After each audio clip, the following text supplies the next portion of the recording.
Thinking Aloud. Conversations on the leading edge of knowledge and discovery with psychologist Jeffrey Mishlove.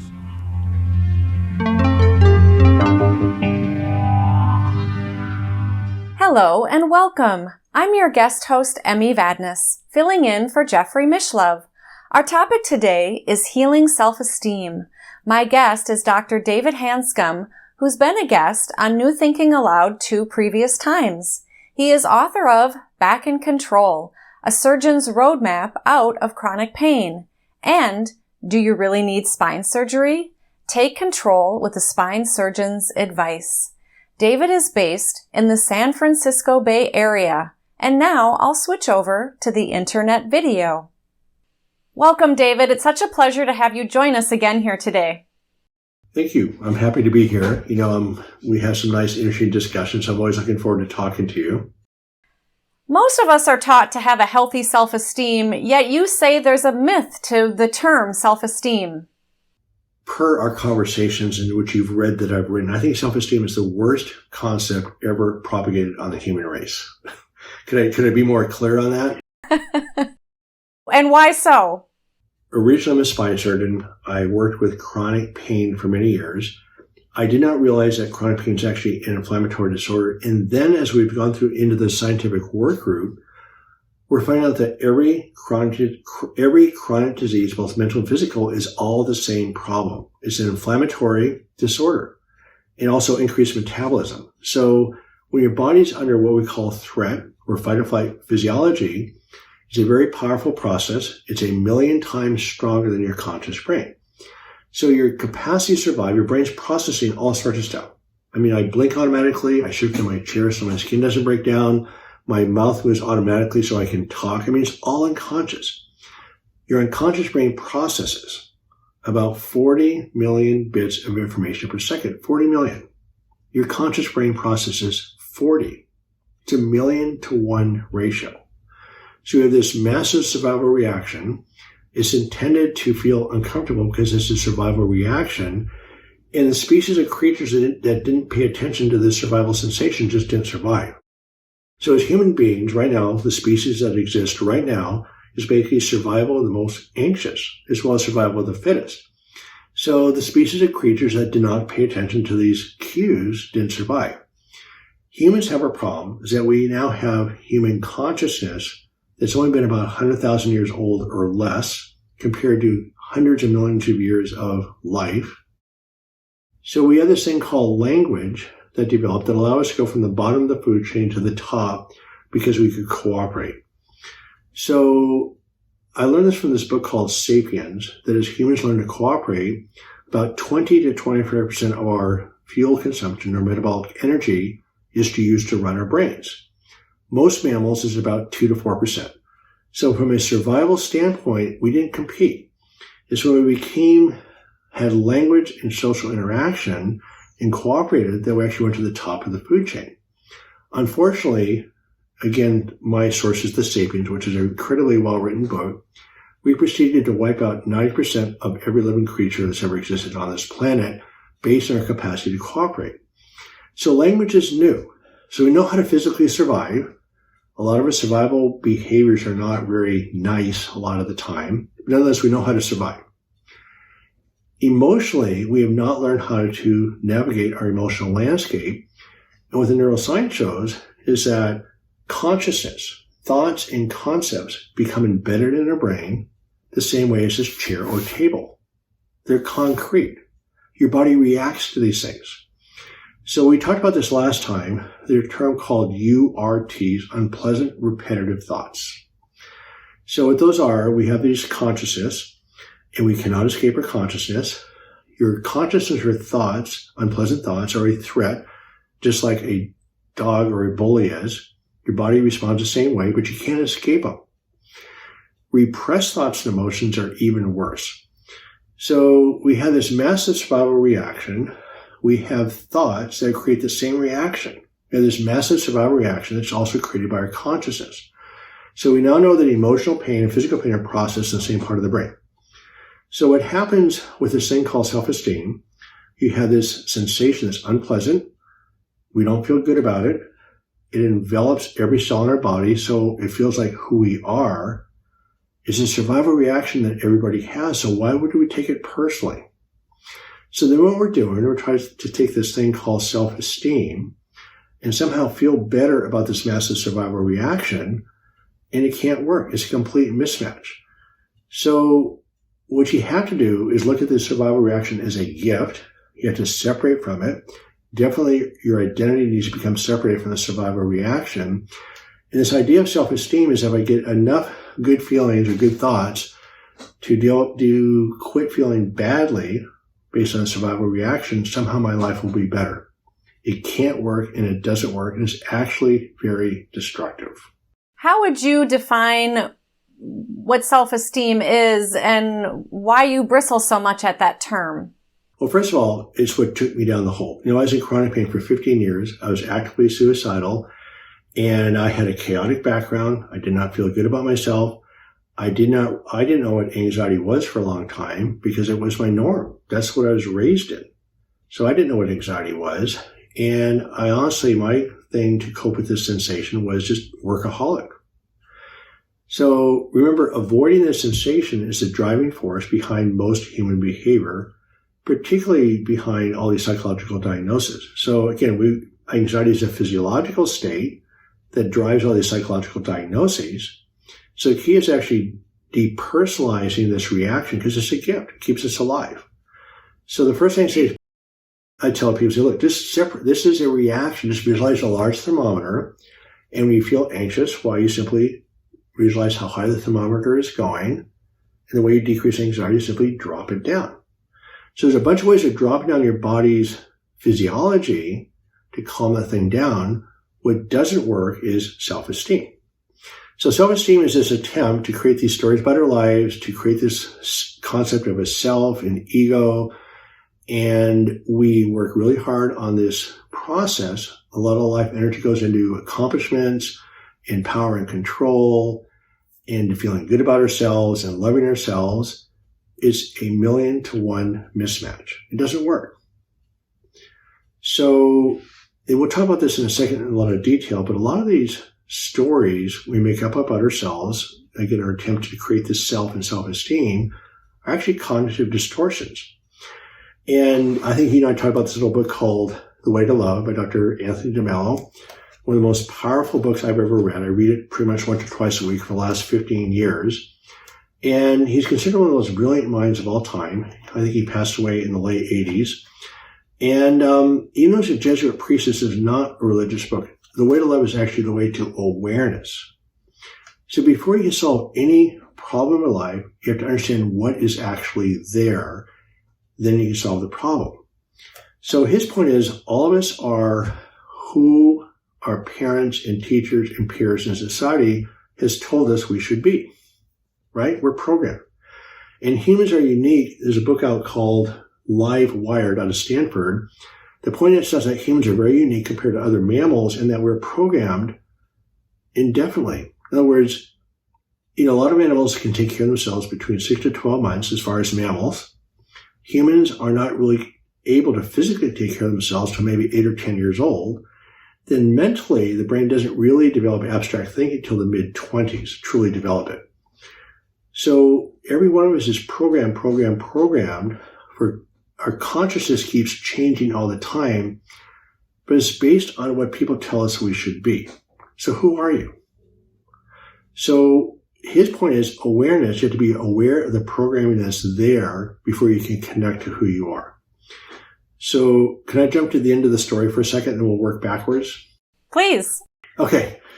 So you say, well, self-esteem is a disaster, and it is. Again, just to say it one more time, and I'll say it a few more times, to say you have a 1,000,000-to-1 mismatch of trying to use your rational brain to deal with these incredibly unpleasant survival sensations that humans call anxiety. So those of us that are working with this is a physiological state. We want to get rid of the word anxiety and just use activated threat physiology, fight or flight. So you're not going to use this rational means to deal with your fight or flight response. Plus, it's always going to be there. I mean, how long do you think you would live if you didn't have fight or flight? About 2 minutes. I mean, you touch a hot stove, you would walk out in front of traffic, you would walk down dark streets of Chicago late at night. I mean, that's what keeps us alive. So what happens is that we're programmed by our past, what's safe versus unsafe. We're programmed by our entire past up to this very second, which, again, other mammals that don't have consciousness don't have this issue. So then a lot of these stories about ourselves are based on cognitive distortions. So what's the answer to self-esteem? And this is the end of the story, is first of all, connection to what is. Second of all, once you're connected, you can gain confidence that you know it's in there. And then third of all is compassion. So connection, confidence, and compassion is a lot different than this thing we call self-esteem. So it's sort of like snow skiing. For those of you that are skiers, skiing is actually a fairly dangerous sport. My son's an Olympic level skier. He's had more injuries than I can count. I've had a few ski injuries myself. But you can't really learn to ski until you know how to stop. So how can you deal with life unless you know actually what you're dealing with? So what DeMello points out in his book, The Way to Love, is actually the way to awareness. So you become aware of your past and what's there. You don't have to cover it up, analyze it, fix it, understand it. You just have to be with it. And that being with it is how you learn to move forward with confidence. But a lot of it's unpleasant. We make lots of mistakes. We're programmed pretty badly by our parents. I came from an abusive environment. I know a lot of people that came from much worse abusive environments. And so as bad as mine was, I feel fortunate actually even to be here. But if you have a really tough start in life, why your reactions are going to be hyperactive, you'll be hypersensitive. And to go back and try to analyze and fix that, you're not learning the tools to actually deal with the day you're in right now. So the process that I work with my patient, I guess now clients, I'm retired from surgery, is I say, look, you got to be aware of the past. Anytime you're anxious or frustrated, the past just came into the present. There was something in the present reminded you of something in the past that was unpleasant or dangerous or perceived as such. So you're actually there, you're not here. You've lost awareness. So the tools are learning to become, okay, I'm aware, I'm anxious or frustrated. Okay, something in the past is in the present. You don't have to go back and pattern trace because your attention's on the problem, not the solution. Because what are the tools to minimize that threat response and just get on with your day? So again, as you're okay with, you don't have to accept the past. In other words, a lot of things about my past I'm not very happy about. I don't accept it, but I'm going to embrace it because it's who I am. It's exactly who I am. I'm a product of my past right now. And I'm not against psychotherapy at all, but I did spend 13 solid years, once or twice a week in psychotherapy. There's nothing about my past that I don't know about. The trap is being, well, if you just know enough about my past, it's going to solve it. Well, where's your attention? It's on the past. It's not on the solution. So we've changed our energies really much more to processing the past, understand, okay, the past is here today. I'm not in the present. There's a bunch of things you can do just to negotiate and neutralize that reaction and just get on with your day. So you're cultivating awareness. So as you allow yourself to be with these reactions, not trying to analyze them or fix them, that's number one, connection. The second thing is once you're connected to, even if the worst part of your past comes up, you can feel badly about it, try to analyze it, fix it for years. It's not going to change anything. But you realize, okay, this is the worst part of my past right now, and I can process it, move on to today. You have a lot of confidence. It's like any learned skill. It's about confidence. So I talk about becoming a professional at living your life, so that you learn how to process your past and nurture the present. That is becoming a professional at living your life. So you become a professional at living your life. You're less time in fight or flight, more time in safety, and people heal. Can you share a little bit more about what you mean by connection? What are people connecting to? Well, we use the metaphor we talked about the oak tree, is that you're just connecting to the past. Okay, so, I mean, My mother verbally abused us a lot. That was normal for us. I just thought that's the way it was. And so I became very idealistic, sort of did lots of little escapism things in my mind to deal with it, but I didn't know anything differently. And again, I'm not very happy about it, but I just realized, okay, that past, I tried to outrun it by creating self-esteem. So I became smart, I became personal, athletic, I went to medical school, I went to one of the top spine fellowships in the world, I became a complex spine surgeon, and at age 37 years old, I burned out. So that's the energy that drove me, that need for self-esteem to compensate for this negative past. The same energy drove me up the hill, took me right down the other side. So 7 years into this process, I was actively suicidal, actually started to cross the line, not sure why I didn't even still. And what happens is I was using this thing of analyzing and fixing, my mind started to go crazy. Really racing thoughts. And so I still was working on self-esteem, self-confidence, all this. I was a confident surgeon. And if I'd been thinking about this carefully back then, I was a very confident surgeon. So there's a big difference between confidence and self-esteem. So you have to connect to what skills do I have or don't have to do surgery? What skills do I have to live or not live my life? So confidence means really being able to process adversity quickly and efficiently. Self-esteem tries to sort of cover the whole thing up. So the metaphor I used was the oak tree, is that you have to dig deeper before you reach higher. So a chaotic, even abusive past is actually fertile soil for future growth because you learn a lot. So if you want to cover it up, analyze it, and fix it, that takes a tremendous amount of life energy. So again, it's not about accepting the past, but it's about being with it. So I'm agitated or frustrated now. My patterns are not very pleasant. When I get triggered, I don't like it. The very deep, powerful reactions from a very abusive past, I don't like it. But I also realize that these reactions, as my friend Bruce Lipton pointed out, that anxiety and anger are reactive, powerful survival patterns. They're automatic. They're hardwired. You have no say over them. You cannot control them. Then if you're going to use self-esteem to compensate for them, it's a huge problem. So the key is learning the tools to separate yourself, your identity from this reaction. Then there's a bunch of ways, again, anxiety and anger are just elevated threat states. There's a bunch of ways of self-regulating your body's physiology to calm that down, and self-esteem and talk therapy is not one of them. Many people are taught to be a good person, do well, and you mentioned your own history of how you, by many people's standards, they would think, wow, you really accomplished a lot. How is it that you struggled?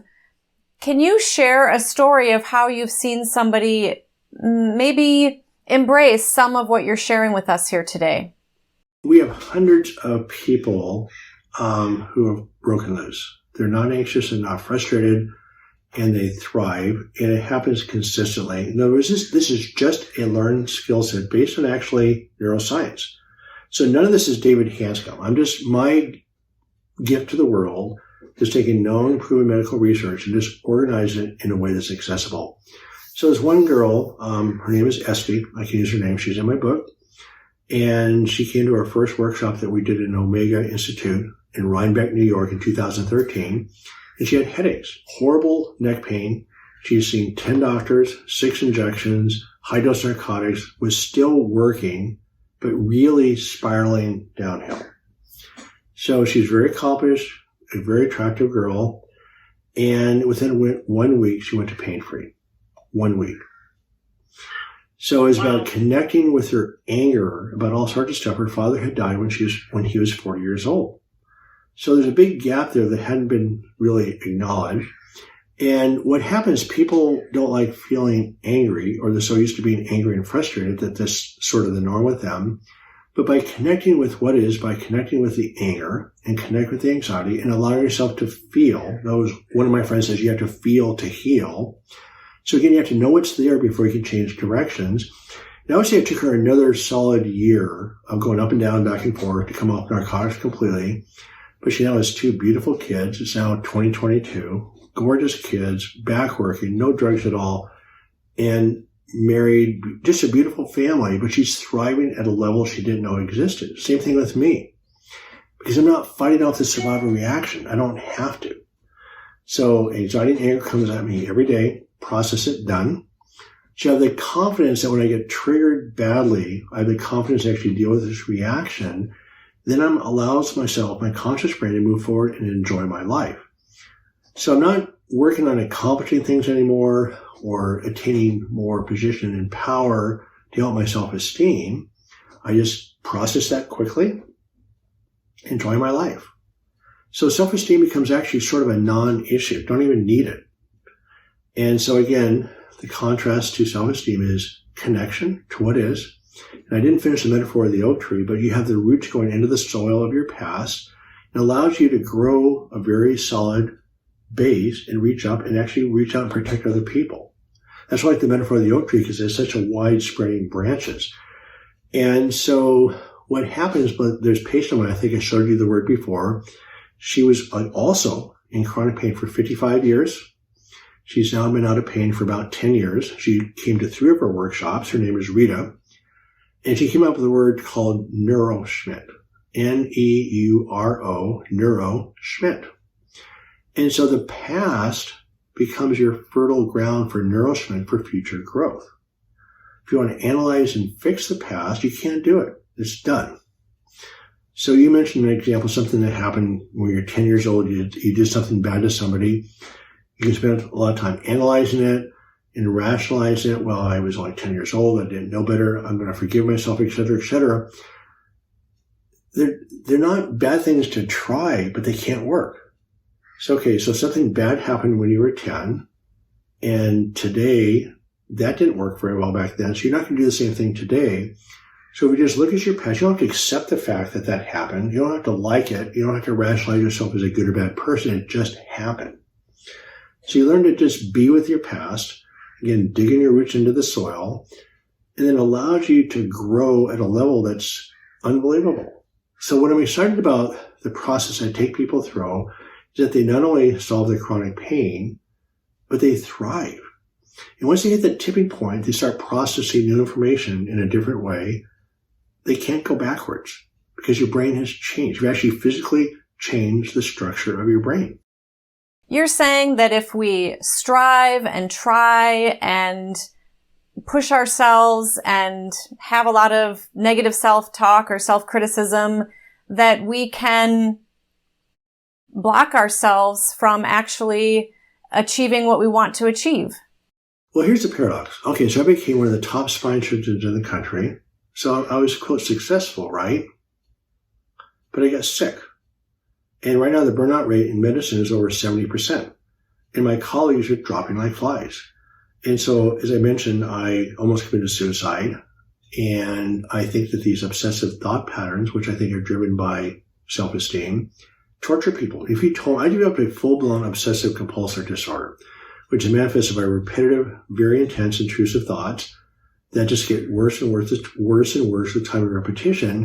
And what I didn't know, the more time you spend trying to analyze and fix these things, from a neuroplasticity standpoint, and neuroplasticity is actually your brain changing structure, you're actually reinforcing the problem. You're not going to the solutions. So you have to separate from that and then move forward. So the real healing occurs as you start living the life that you want to live. Your brain changes that direction. In other words, to live a good life, you must live a good life. It takes practice. However, you cannot move into that good life until you're able to separate from the past. Now, that occurs multiple times a day. It's not one and done. Every day, anxiety and anger come up. You learn to do this at a very dynamic level. So you process this, and then you move into this. Every day, all day long. Some days are bad days. Some weeks are bad weeks. If your stresses are too high, you're going to fold. You'll be in fight or flight. That's life. But as you learn the skill process to do this every day, it becomes very automatic.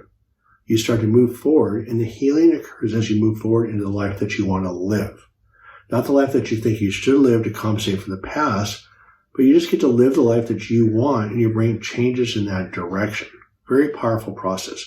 So paradoxically, as you let go of trying to compensate for the past, you thrive and accomplish more than you can ever dream of. I have way more stress on my plate right this second than I had years ago when I folded. But the stress I don't have is the stress of my brain going 1,000 miles an hour. The biggest stress in people's lives are these unpleasant, repetitive thoughts. Well, it's a powerful story about helping that person out of chronic pain. And I myself, as a healthcare practitioner, have seen many people in pain. And I think most people deal with some level of physical and emotional pain. And you're suggesting that these thoughts and attachments are really what could be driving what you call threat physiology, or keeping us in that arousal state. Right. There's a Dr. Lisa Feldman Barrett who wrote a book called How Emotions Are Made. She's one of the top neuroscientists in the world, and she spent a lot of time on the neuroscience of human consciousness. It turns out that thoughts and concepts become as embedded in your brain as this chair or table. So I used to say that, well, thoughts are real because they create chemical reactions in their body, which you do, but they're not reality. That's not true. Your thoughts and concepts and programming are your version of reality. That's why every human being is infinitely different, because we're all programmed by different environments, really different environments. We're infinitely different. And it's a different topic. So if we're so infinitely different based on our past programming, why do we keep trying to make each other the same?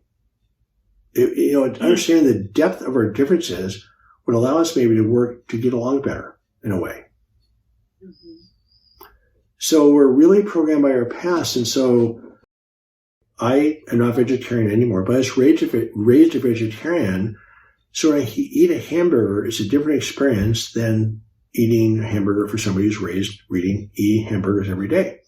So then if I eat a veggie burger, to me, that's actually more attractive than a hamburger, because it's my background, it's my past. That's why everybody's physical tastes are the same. Their styles are different. And whatever your programming is, some people care a lot about style and fashion. Other people don't. Not one person's good or bad. They're just different. The problem with self-esteem, again, I'll say it again, the mismatch is huge. And a lot of our self-esteem is based on what people have told us we should be or what we should do. Again, we're programmed by our past. And so a lot of these stories are based on cognitive distortions. And for those of you who don't know what cognitive distortions are, Dr. David Burns wrote a book called Feeling Good. That book actually literally saved my life. It was the one thing after 15 years of solid pain that pulled me out of the hole. So by the way, mental pain and physical pain are the same thing. There's a common basis for all of this. It's all the same stuff. That's why I don't differentiate it anymore at all. But he points out there's 10 different cognitive distortions. One of them is should thinking or perfectionism, the self-critical voice. One is minimizing the positive and emphasizing the negative. Labeling is a big one. Mind reading. In other words, if you act a certain way, you must be thinking a certain way. We have nothing to do with you. So, for example, one of my cognitive distortions, which will always be there, if somebody doesn't call me back quickly, I always assumed I pissed him off. Every time. What did I do? And I'm always wrong. But that's called mind reading. So labeling is a big one. You label somebody as such and such. And so there's 10 different cognitive distortions. And so if you start looking at your self-esteem, you look at Dr. Burns' 10 cognitive distortions, it's remarkable that probably 70% of self-esteem is based on cognitive distortions. It's unbelievable. So what he points out, and this is where he and I disagree a little bit, even I think he's a genius, by the way. I'm a total fan. I know him. He knows what a fan I am. And he's a remarkably brilliant human being. But we have a different take on one part of it. So you recognize the thought, that's the distortion. You, in the second column, write down what the distortion is. Like I just call this person a jerk. Well, this person may have just had a major loss. I don't know why that person is acting this way. So you might write down, okay, this person's a jerk. That's just the cognitive distortion is labeling. Then the third column, you would write, well, this person's acting a certain way, but I actually don't know why. And so he is saying it's about challenging the thoughts, which I think has some merit. I like the cognitive distortions because it just allows you to realize with more granularity how crazy our consciousness really is. But I also found out that there's a different way of approaching it, is that if it's a cognitive distortion, there's nothing to do. It's just a story. It's not real in the first place. It's real in your brain. So I have a little saying of no action and a reaction. In other words, okay, I'm anxious and frustrated. My brain is gone. The activity in my brain has actually gone from the thinking centers into the survival centers. I'm in fight or flight. I'm not thinking clearly. So when I'm reacting, I just take a break because I'm not thinking clearly. So then the second part of it is I say, flip the switch. Okay, I've been in this victim, angry, anxious mode. I let that pass. So the cognitive distortion is there. So once you recognize, okay, this is a cognitive distortion. This is this is DeMella's stuff about awareness. Okay, I'm aware this is distortion. Since it's not real in the first place, just let it go. Move on. There's nothing you have to fix because it's not real. Now, if you want to go the self-esteem route, you're going to just really work to compensate for this cognitive distortion, which is not reality in the first place. You see what I mean? What self-esteem does, that disconnection type process. So again, I want to go back to confidence is different than self-esteem. And again, you can't have confidence until you connect with what is. And self-esteem is actually disconnecting from what is. So I spent my entire life trying to compensate for this quote story in my past that was not good. And I sort of did it for a while. And then at age 37 years old, I went into panic attacks. I had 17 different physical and mental symptoms, and I was sick for 15 years. So when I started, it was called expressive writing, again, recommended by Dr. Burns, that within 2 weeks, things started to shift. Because what the writing does is separates you from these thoughts. So it puts the distortions on paper. You're here. There's now a physical space separated by vision and feel, which is part of your unconscious brain. Mm-hmm. So what happens is that I thought it was the book, which is a brilliant book, but also expressive writing has been documented in over 1,200 research papers to be effective at student performance, athletic performance, anxiety, depression, actually viral load, wound healing, asthma, autoimmune disorders all respond to expressive writing because it's anti-inflammatory. So remember, anxiety is a physiological state. It's inflammatory, elevated metabolism, which is fuel consumption. So again, avoiding the sensation that we call anxiety or fight or flight response drives human behavior in a really powerful way. So you get lots of dysfunctional behaviors that are psychological diagnosis, but anxiety is the driving force. And so a lot of us want to get out of the DSM coding system, say like it's the driving force. So it's not an anxiety disorder. Our behavior is driven by trying to avoid that sensation. And self-esteem is a very, very feeble attempt to do that.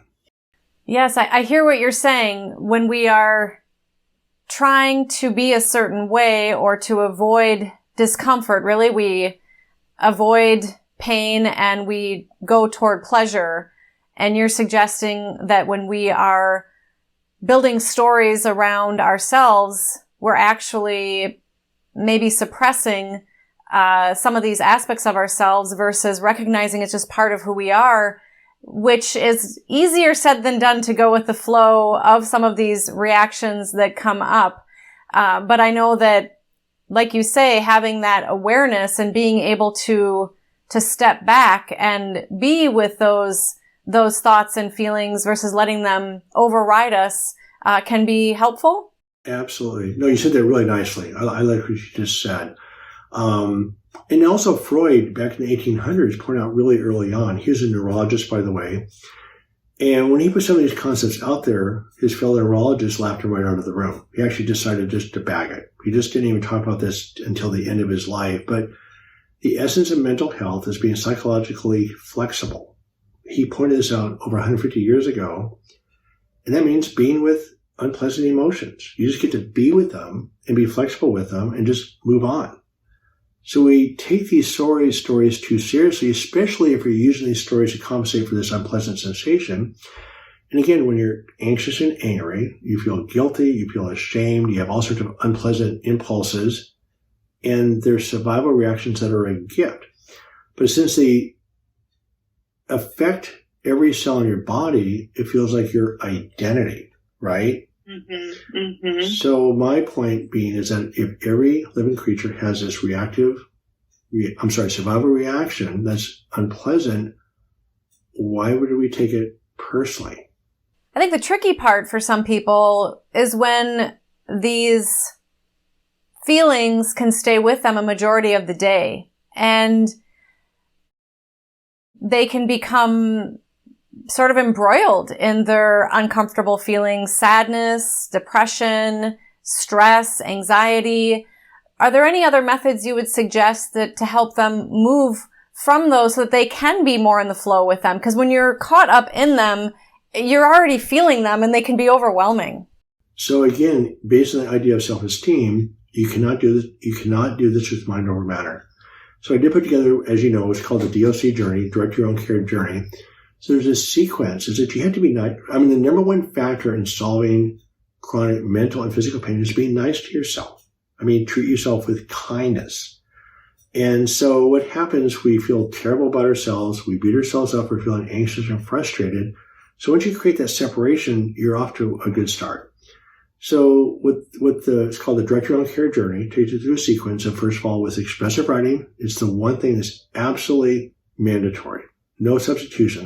The top researchers in the world have pointed out that what their writing does, it separates you from these thoughts.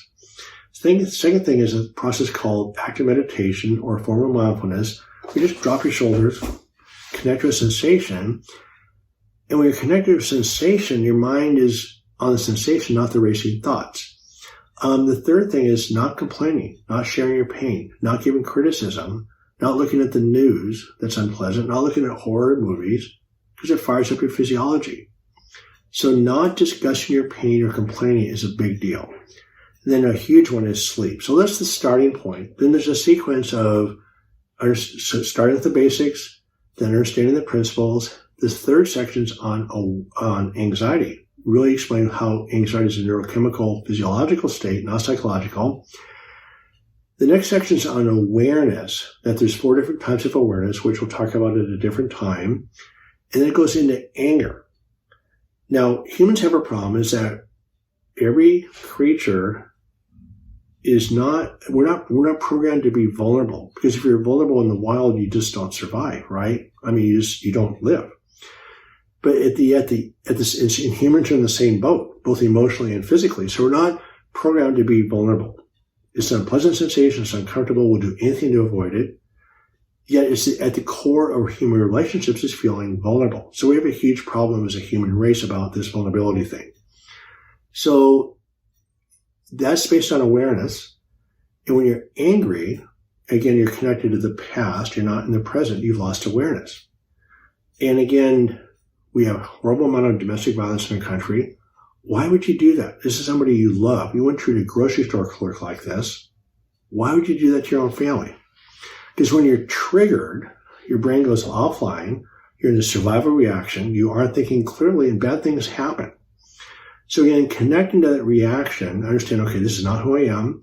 I'm not going to do anything in this reaction. You create some space. So the reason why anger came after awareness, because once you become angry, it's over. And while you're in that state, you just cannot take any action. No action and a reaction. So then the next section is about getting organized and learning how to reprogram these tools into your brain with repetition. Then the last part, I use a metaphor of building a house, is that, again, to live a good life, you have to practice. So it's your nurturing joy. Choosing joy is a learned skill because we're not taught that. We're in our background in training and schooling where we train to choose joy. Because we're in a survival mode, right? The schoolyard, the teachers, the grades, the competition. We tend to have fun to distract ourselves, but choosing true joy is not a learned skill. At least in my world, it wasn't. So there's a long way of saying that this is a stepwise process. You cannot do it with mind over matter. This is with the same problem that self-esteem doesn't work. Self-esteem is an attempt to try to suppress this massive survival reaction. So is positive thinking. And so there's a whole bunch of literature now on the deadly nature of positive thinking, which of course self-esteem is one of those ways of doing it, right? things aren't that bad. I look like this to compensate for this. It doesn't work. Do you distinguish between positive thinking and a positive attitude? Absolutely. Positive outlook is like an NFL football player running towards the goal line with 3 tacklers on his back. He just keeps pushing and pushing forward. He has a positive attitude, positive outlook, right? Positive thinking is, well, the tacklers aren't really there.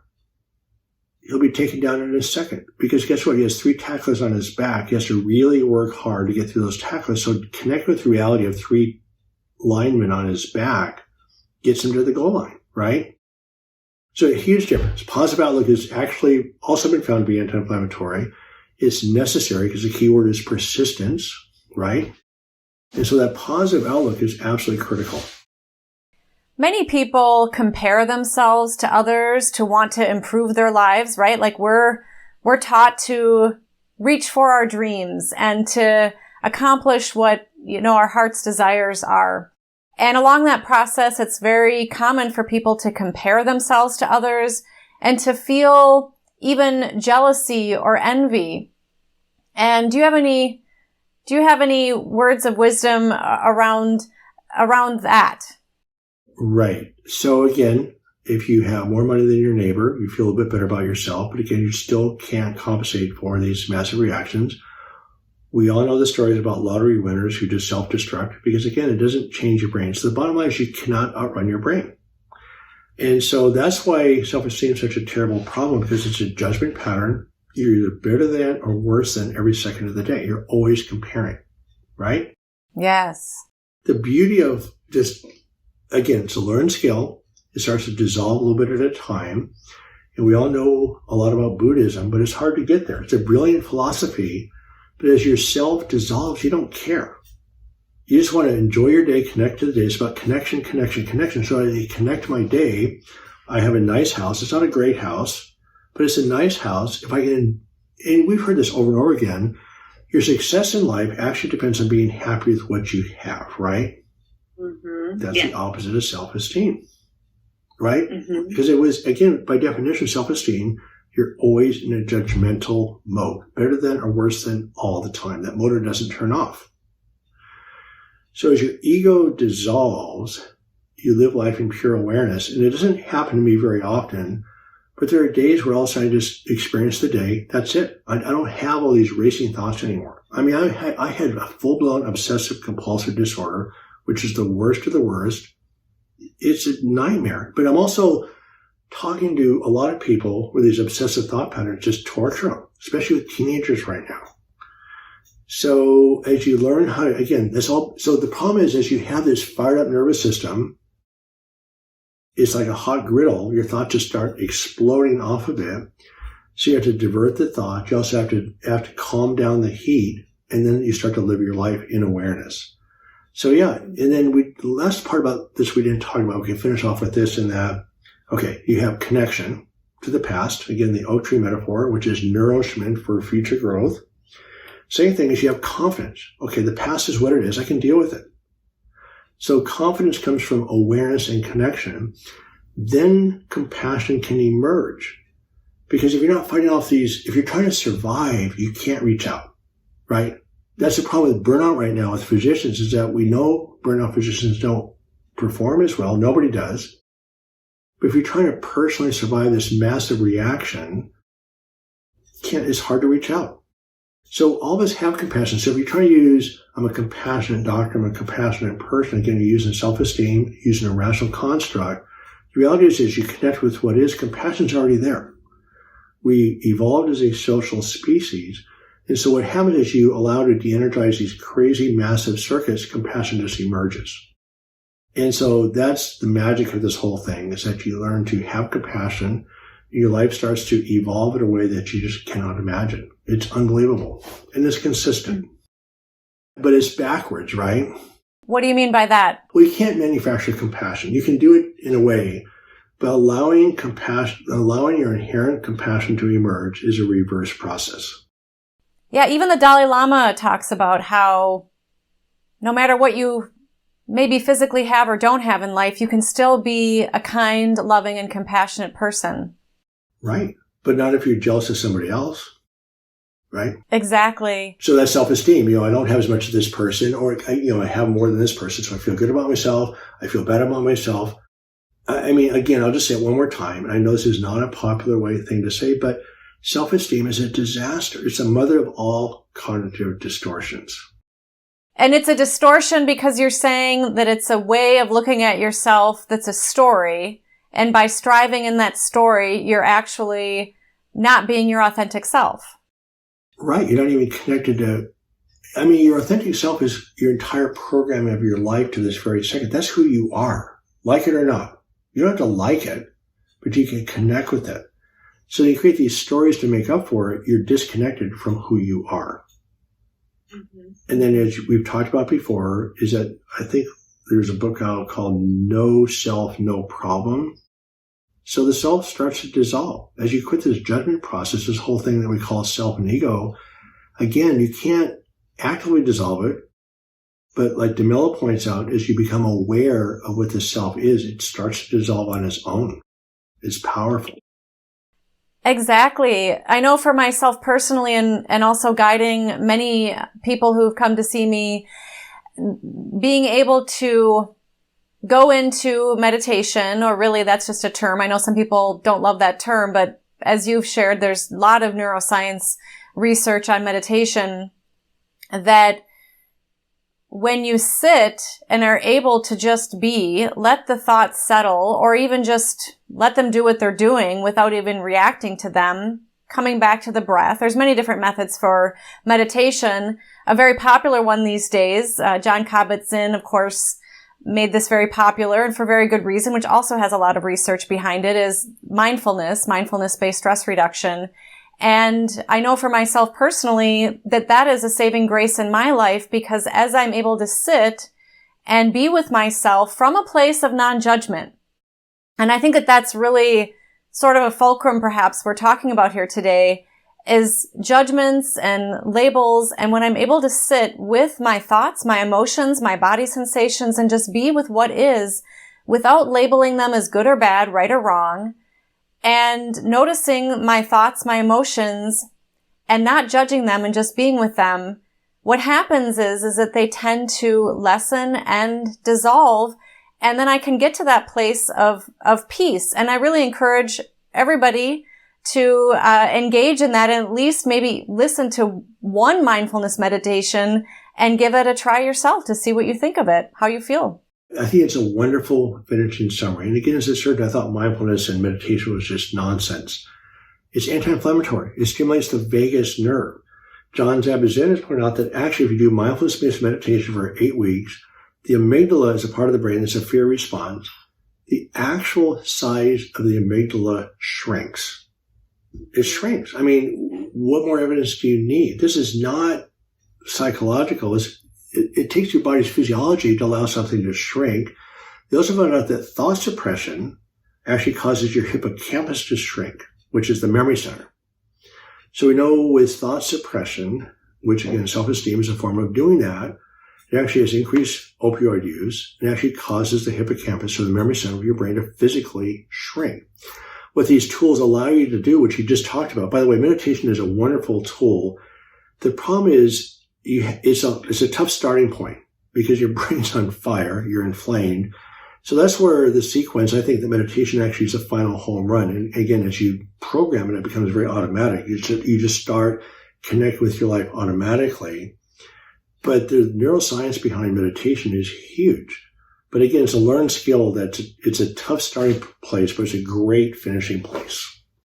Yeah, and I also practice yoga, physical asanas, when actually the 8 limbs of yoga meditation is one limb of it. And my yoga teacher taught me that we do the asanas, the physical postures of yoga, so that we can then sit and commune with God, meaning that we can then sit and be with that in meditation. So essentially, and for those of you maybe who aren't wanting to do yoga physically, although I think it's excellent, and there's great research coming out on yoga for so many benefits, that doing some type of physical activity before doing a seated meditation, or even going for a walk, or maybe even starting with a walking meditation. You can even do a walking mindfulness meditation. So there's a lot of ways to enter into it and to be able to be less critical and more less judgmental and more perhaps even unconditionally loving and accepting and kind to yourself. Absolutely. No thing. I appreciate letting me air my thoughts. They're a little different, and I really appreciate your time letting me share my thoughts. Absolutely. Dr. David Hanscom, it's been a pleasure once again to have this beautiful conversation with you. Thank you so much for leading the way in these areas. Are there any last thoughts you have about healing self-esteem? It's a solvable problem by not trying to solve it. You just go a different direction. You separate and move on, and it's so solvable. But you can't solve it by solving it. Sounds like a cone. I know. Thank you so much for being with me here today, David. Thank you. No, I enjoyed it, as usual. And for those of you listening or watching, thank you for being with us.